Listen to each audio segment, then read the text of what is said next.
उदयपुर की घटना के विरोध में आज राजधानी रायपुर से लगे खरोरा एवं आसपास के क्षेत्रों में बाजार पूरी तरह बंद रहा। उक्त घटना के विरोध में विश्व हिंदू परिषद, बजरंग दल सहित कई धार्मिक संगठनों द्वारा 2 जुलाई शनिवार छत्तीसगढ़ बंद का आह्वान किया था।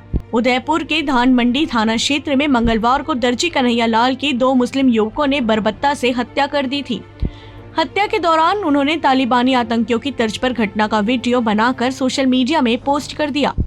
वीडियो में आरोपी प्रधानमंत्री नरेंद्र मोदी को जान से मारने की धमकी देते नजर आ रहे हैं।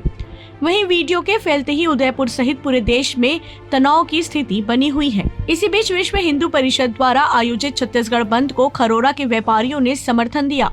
शहर में सुबह से ही तिगड्डा चौक, नए बस स्टैंड, पुराने बस स्टैंड, सोमवार बाजार, केसला चौक, आजाद चौक की सभी छोटी बड़ी सभी दुकानें बंद रही। वहीं नगर के भी विभिन्न धार्मिक संगठनों से जुड़े सैकड़ों लोगों द्वारा नगर के प्रमुख स्थानों पर शांतिपूर्वक मार्च निकाला गया। दोपहर 1 बजे के आसपास पंडित दीनदयाल तिगड्डा चौक में बंद समर्थकों द्वारा आम सभा कर इस घटना के विरोध में आतंकवाद का पुतला जलाया गया। खरोरा से जोगी सलूजा की रिपोर्ट।